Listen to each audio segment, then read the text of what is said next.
आज हम डिस्कस करेंगे इलेक्ट्रॉन बीम वेल्डिंग। देखो, इलेक्ट्रॉन बीम वेल्डिंग क्या होता है, इसकी एप्लीकेशन क्या है, इसका प्रिंसिपल क्या है, इन सब का डिटेल एनालिसिस इस वीडियो में होने वाला है।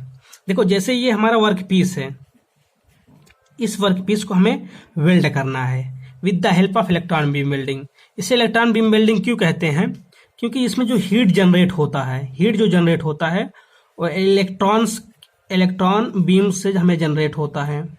मीन्स इलेक्ट्रॉन की काइनेटिक एनर्जी से हमें जो हीट मिलती है, उस हीट का यूज हम करते हैं इस वर्क पीस को मेल्ट करने में, जिससे हमें क्या मिलता है, हमारा सॉलिडिफिकेशन के बाद हमारा क्या मिलता है, वेल्ड मिल जाता है। अब इसका सेटअप क्या होता है? देखो, इसका जो सेटअप है कुछ इस तरह से, ये हमारा वर्क पीस है, ये हमारा कैथोड है, और ये हमारा हीटेड फिलामेंट होता है। इसका टेम्परेचर अप्रॉक्स 2700 डिग्री सेल्सियस होता है। और ये हमारा एनोड है, ये हमारा मैग्नेटिक फील्ड है, या इसे बोल सकते हैं हम फोकसिंग कॉइल बोलते हैं। फोकसिंग कॉइल क्यों बोलते हैं? क्योंकि इसका काम ही होता है कि जो हमारा इलेक्ट्रॉन्स आ रहे हैं उनको फोकस करना है, इसी वजह से फोकसिंग कॉइल भी कहते हैं।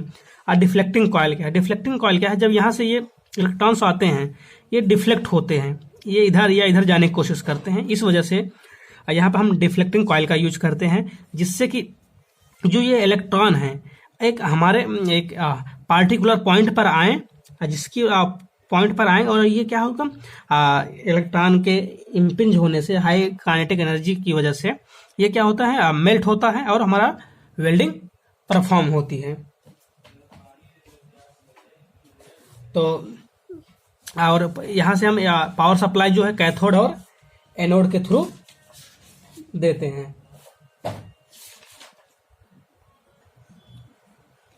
अब देखो, जो यहाँ पे हम पावर सप्लाई देते हैं और उसका वोल्टेज अप्रॉक्स 30 किलो वोल्ट से 150 किलो वोल्ट तक होता है।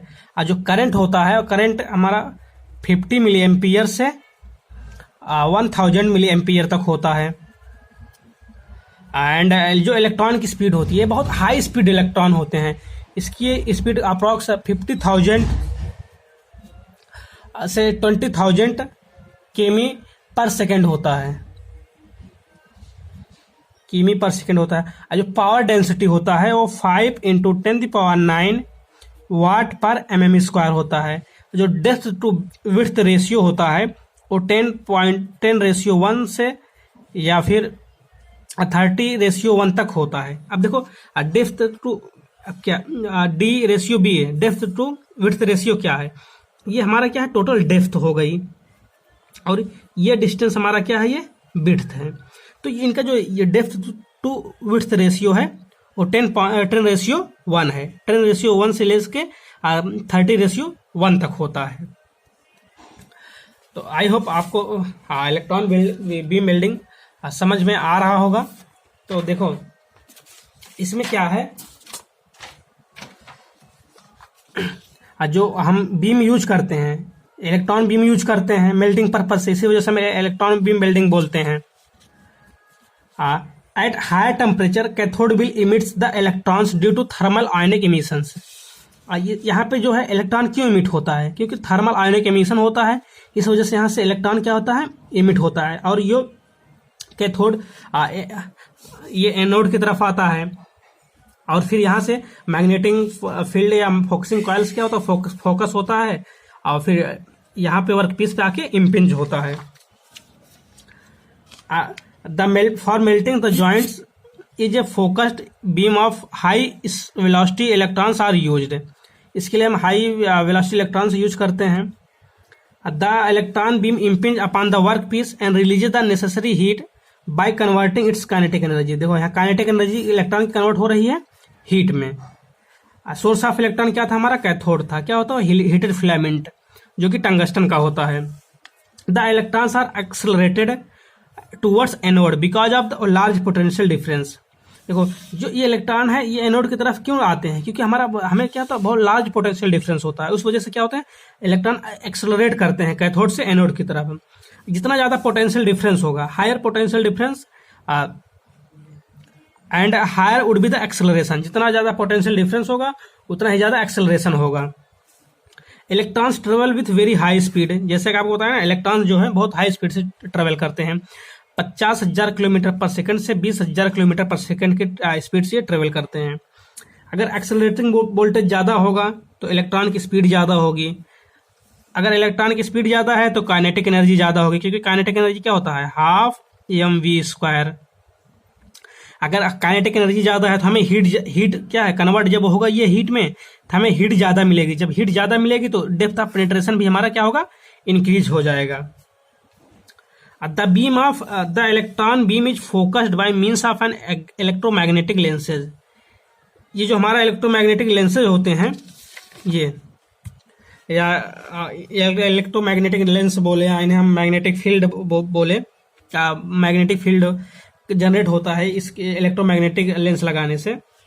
इससे क्या होता है कि जो सारी एनर्जी होती है इसकी एक क्या, जो इलेक्ट्रॉन्स होते हैं जो एनर्जी हमें क्रिएट करते हैं काइनेटिक एनर्जी से, काइनेटिक एनर्जी वो क्या होता है, सारे एक जगह पे इम्पिंज होते हैं इस फोकसिंग लेंस से, या हम इसको इलेक्ट्रोमैग्नेटिक लेंस कहते हैं।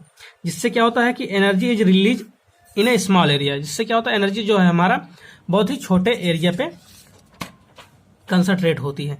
और इसका सबसे इम्पॉर्टेंट पॉइंट क्या है कि यह वेल्डिंग जो है हमारा वैक्यूम में जनरली कराई जाती है।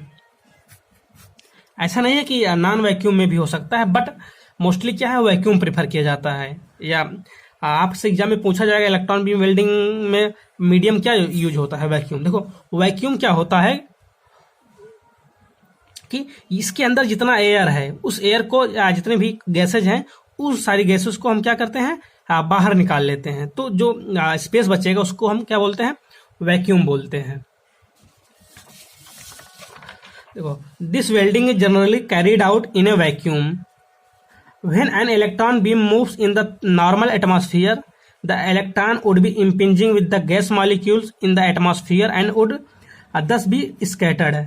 जब हम इसका वैक्यूम का यूज नहीं करेंगे तो जो इलेक्ट्रॉन्स आएंगे, इलेक्ट्रॉन्स क्या करेंगे, वो इम्पिंज करेंगे, गैस कंटामिनेशन गैसेज होती हैं उनके साथ जब इम्पिंज करेगा तो जो ये वर्क पीस है हमारा, तो ये क्या होते हैं, जैसे ये यहाँ पे आना चाहिए, इलेक्ट्रॉन भी हमारा यहाँ पे आना चाहिए, लेकिन क्या होता है ये स्कैटर्ड हो जाते हैं, मतलब अपने पास से इंडेंटेड पास से क्या होते हैं, डिफर हो जाते हैं।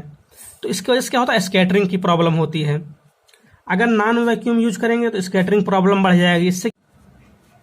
तो इलेक्ट्रॉन बीम वेल्डिंग का एडवांटेज क्या है, पावर डेंसिटी बहुत ज़्यादा होती है। इसकी वजह से क्या होता है कि वेरी हाई पेनिट्रेशन होता है, डेप्थ पेनिट्रेशन वेरी हाई होता है।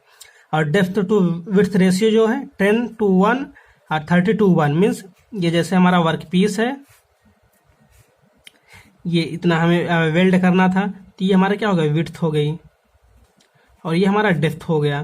तो ये है D/B, कितना 10:1 से 30:1 तक होता है। इसमें ना तो हम कोई फिलर मेटल का यूज करते हैं, ना कोई फ्लक्स का यूज करते हैं। और ये क्या है, एक हमारे कंसंट्रेटेड एरिया पे हीट जाती है, इस वजह से क्या होता है, लेस HZ होता है, हीट इफेक्टर जोन कम होता है। नो सील्डिंग गैस, कोई भी सील्डिंग गैस का यूज नहीं होता है। Weld distortions are virtually eliminated, weld distortions भी क्या होते हैं, सारे इलिमिनेट हो जाते हैं। डिसएडवांटेज क्या है, इसके लिए क्या, vacuum chamber needed, vacuum chamber चाहिए। अगर वैक्यूम चैम्बर नहीं होगा तो वेल्ड हमें अच्छा नहीं मिलेगा। Operating and maintenance cost is more, जो इसका ऑपरेटिंग और मेंटेनेंस कॉस्ट होता है वो हाई होता है। अब इसके एप्लीकेशंस क्या हैं, welding of titanium, nickel and stainless steel, fabrication of gas turbine and space industry में यूज होता है, एयरक्राफ्ट इंडस्ट्री में, डिफेंस सेक्टर में, ऑटोमोबाइल सेक्टर में। आई होप आपको इलेक्ट्रॉन बीम वेल्डिंग समझ में आया होगा। Thank you for watching this video.